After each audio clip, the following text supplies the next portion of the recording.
जय माता दी, हर हर महादेव। नमस्कार दोस्तों, स्वागत है आपका हमारे फेसबुक पेज राजीव रंजन पांडे और YouTube page Bihar lens by Rajiv में। अभी हम खड़े हैं असम की राजधानी गुवाहाटी में, और गुवाहाटी का ये जो है सिद्धपीठ क्षेत्र है।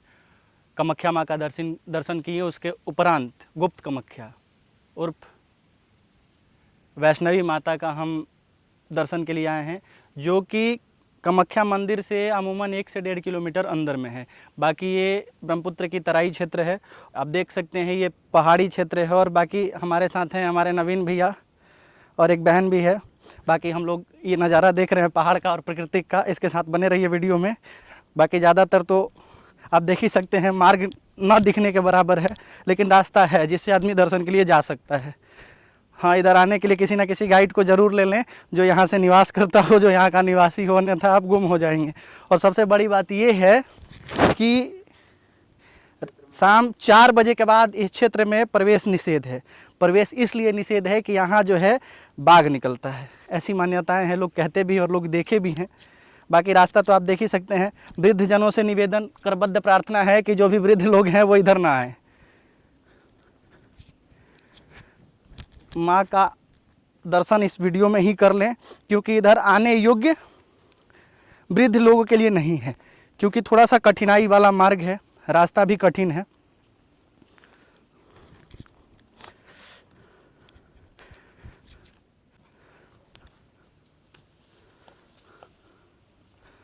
हम लोग तो इधर पता ही नहीं था, धन्य है माथे का किधर लेके आ गई। बाकी रास्ता आप देख ही रहे हैं, ये स्थिति है।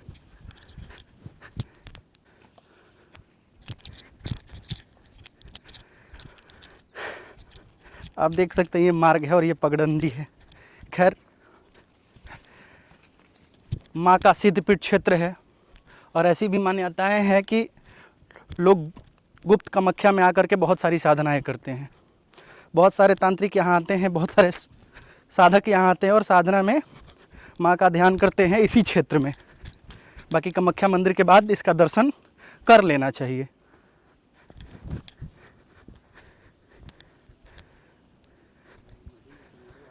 हम लोग ब्रह्मपुत्र के एकदम निकट हैं। ये ब्रह्मपुत्र नदी है। देखिए, ये ब्रह्मपुत्र नदी का नज़ारा है। इसी नदी में नीलांचल पर्वत के ऊपर एक और मंदिर है, उमानंदा टेम्पल। उमानंद टेम्पल की कहानी ये है, दिख रहा है उमानंदा टेम्पल? यहाँ से तो नहीं दिख रहा ना।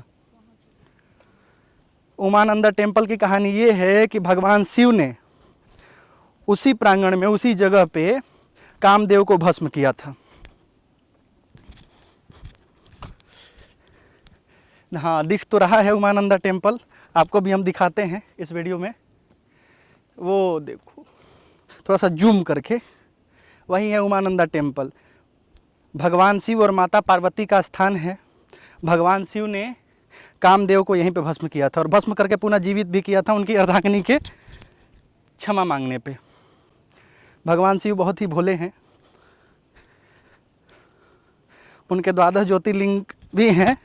सौराष्ट्रे सोमनाथम च श्रीशैले मल्लिकार्जुनम उज्जैनम महाकाल ओंकारम मलेश्वरम परलयम वैद्यनाथम च डाकिनायाम भीमशंकरम सेतुबंधे तु रामेशम नागेशम दरुकावणे वाराणस्यम तु विशेश्वरम त्र्यंबकम गौतमी तटे हिमालये तु केदारम घूसमेशम च शिवालये एतानि 12 ज्योतिर्लिंगानि सायं प्रातपठनेरः सप्तजन्मकृतं पापम वचन मात्रम विनश्यति। ये 12 ज्योतिर्लिंग के नाम थे। आराम से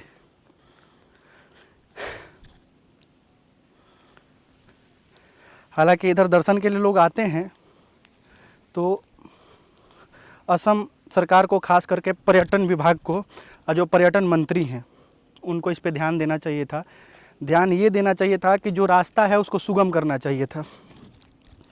जो ये पगडंडी है इसको उचित बनाना चाहिए था। तो मेरा असम के मुख्यमंत्री जी से करबद्ध प्रार्थना है, हेमंत बिस्वा शर्मा जी, आप बिहार में स्टार प्रचारक भी रहे हैं, लेकिन एक बार अपने क्षेत्र का भ्रमण करिए। भ्रमण करेंगे तो पाएंगे कि कमियां हैं। खास करके यहाँ सुरक्षा व्यवस्था में भारी चूक है। सुरक्षाकर्मी एक भी मौजूद नहीं है। जूम करके दिखा दीजिए रास्ता। बुजुर्ग लोग से आग्रह है कि मेरे वीडियो को देख करके आप इधर ना आइए।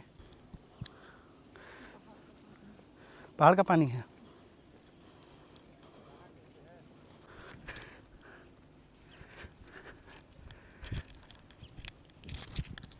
आखिरकार हम लोग मंदिर के बहुत ही निकट हैं।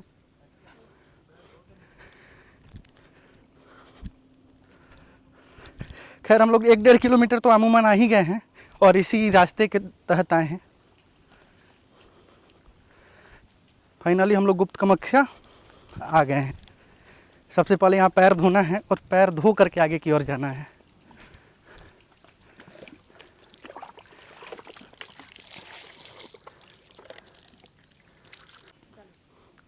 अभी हम लोग गुप्त कामाख्या में हैं और अभी हम जहाँ उतर रहे हैं, जो दर्शन के लिए जा रहे हैं, वो भगवान शिव का दर्शन है। आप देख सकते हैं ये रास्ता, ये पगडंडी है, पत्थरों को जोड़ करके और बड़े पहाड़ों को काट करके बनाया गया है।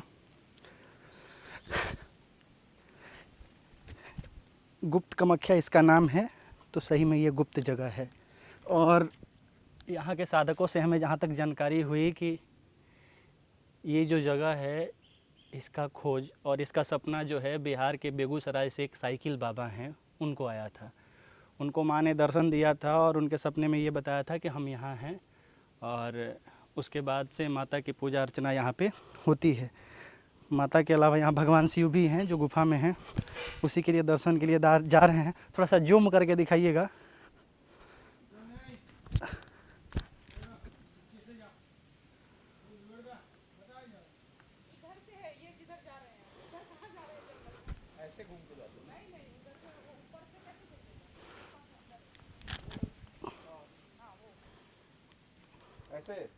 देखो बचा के भी स्लिप करो तो देख सकते हैं। अब तो यहाँ से हम दिख नहीं रहे होंगे।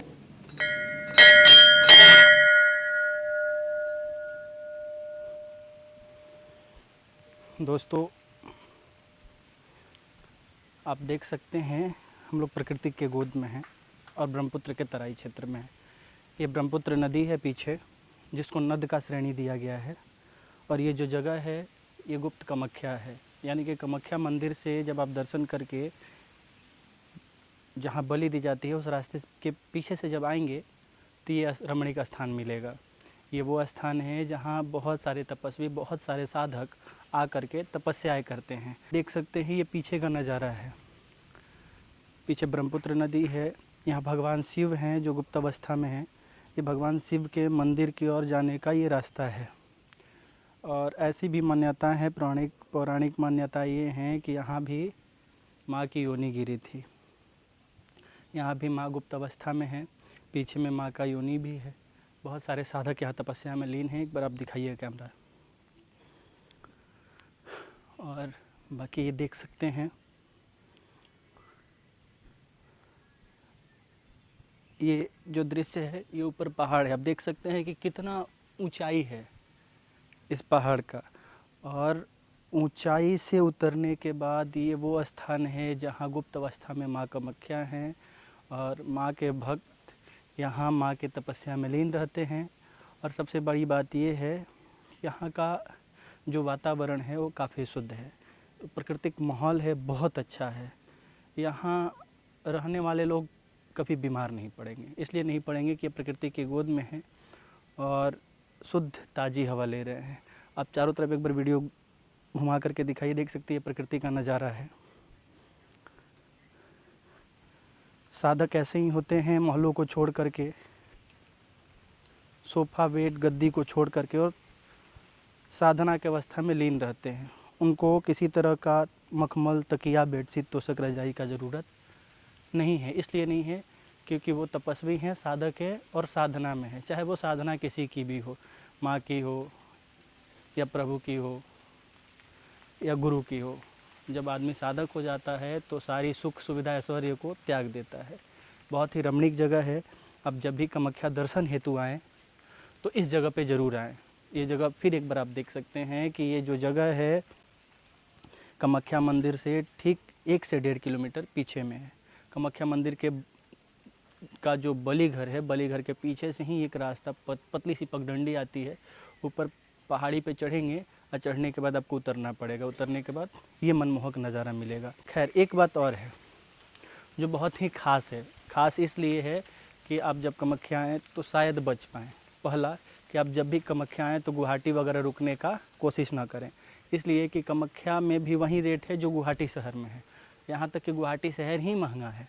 कामाख्या आइए, कामाख्या मंदिर के आसपास 500 मीटर 1000 मीटर के रेडियस में बहुत सस्ते सस्ते होटल्स हैं।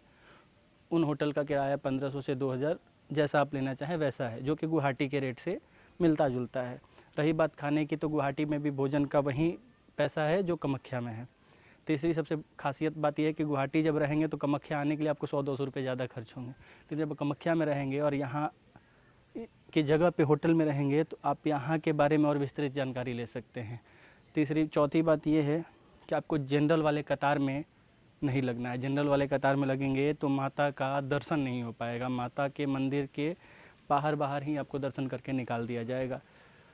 समय भी बर्बाद होगा और माता का दर्शन भी नहीं होगा। आप 501 रुपये का टिकट कटवाइए, VIP लाइन में लगिए, 2 से 3 घंटे में आपको माता के अंदर गुफा में दर्शन हो जाएगी।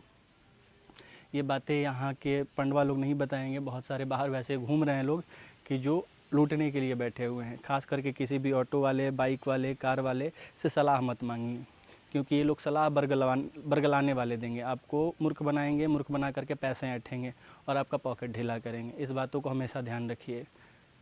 आप उचित जानकारी लीजिए, जा कर के may I help you counter पे पूछिए, उचित जानकारी के साथ दर्शन करिए। इस वीडियो को ज़्यादा से ज़्यादा शेयर करिए, लाइक करिए, कमेंट करिए, ताकि जनता तक बातें पहुंच पाए।